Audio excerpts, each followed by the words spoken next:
Lord Chaitanya explained very simply in Chaitanya Bhagavat, if you just do two things, he promises us perfection. Just chant the holy names and serve devotees without offending them. If you just do those two things, he promises us elevation to Vaikuntha, to the spiritual world. So simple. It's Ekadasi, so it's Pandava Nirjal Ekadsasi. Previously, it was the standard that people would, practically all devotees would not eat or drink anything on Ekadsasi. That was the standard. No eating, no drinking. Even many would not sleep. No eating, sleeping, drinking. They would just chant all night long. They would chant and read all day and chant and read all night. That was the proper Ekadsasi. But in those days, there was one person who had a real hard time doing that. And that was Bhima. He was Brikodar. Prabhupada translates Brikodar, I think in Gita, where he said that means his belly was hungry like a wolf. He had incredible hunger. If Jagannath was here, he could speak for the rest of the day about Bhima Prabhu's appetite. But when Kunti and the 5 Pandavas were, after they escaped from that house of lack, they were living in the forest, hiding. And all the Pandavas would go out and collect food and beg. They would just go collect. And they'd bring it all back and give it to Kunti Devi. And she divided the food, whatever was brought, she divided in 2 parts. Half for herself, Yudhisthira, Arjuna, Nakul and Sahadev, and the other half for Bhima. And he was always hungry. The others were all right, but he was always hungry. When he was the 12 years exiled into the forest, he was hungry for 12 years. That story in Ekachakra, yes? Where that lady, that Bakasura was very powerful Rakshasa. And he used to come to Ekachakra and just eat people at the least expected moment. So, diplomacy, the leaders of the village, better we don't live in fear. You know, you're going to eat people anyway, but better we don't live in fear. So every fortnight we'll send a an entire truck. In those days they didn't have trucks, but an entire wagon of a mountain of food. And you can eat that. And plus, as a dessert, you can eat the driver. Maybe it was the appetizer, I'm not sure.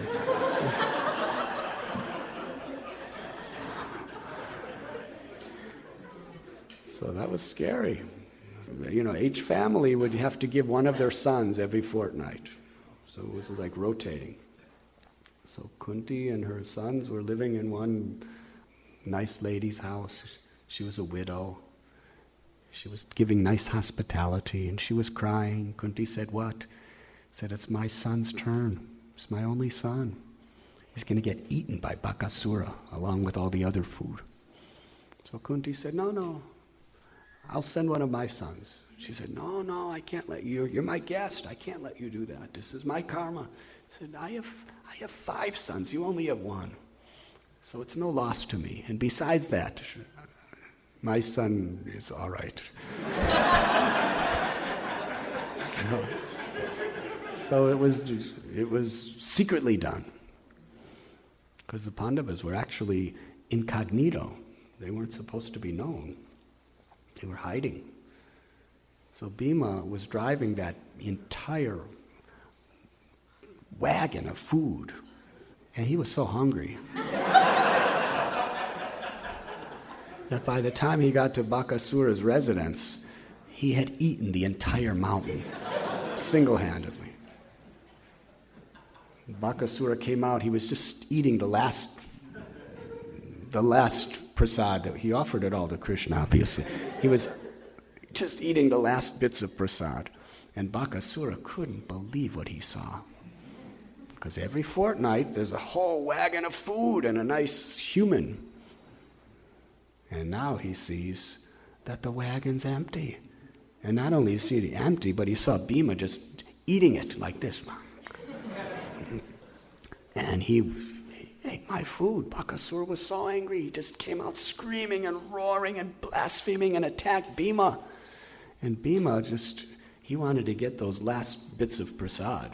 That was his priority. Bakasura could wait, but I'm going to finish this prasad.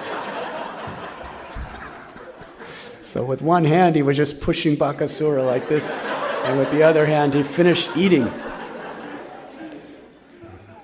And then when he finished, he washed his mouth, and then he made Bakasura into kind of like samosa filling or something.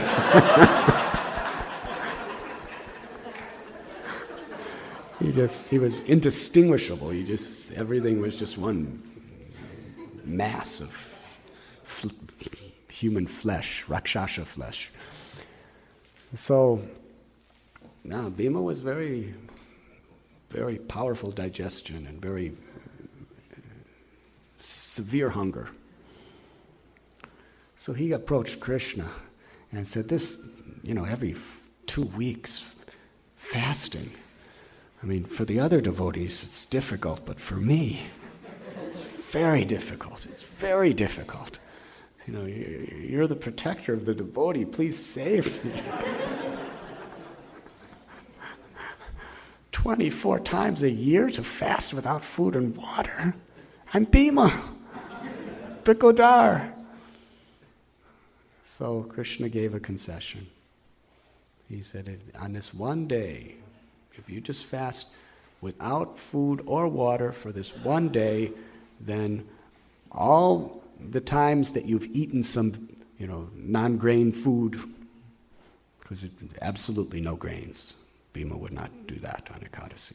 But all the times you ate, non-grain foods, and broken Ekadsasi, if you follow this one day, you will get credit for following all the Ekadasis of the year.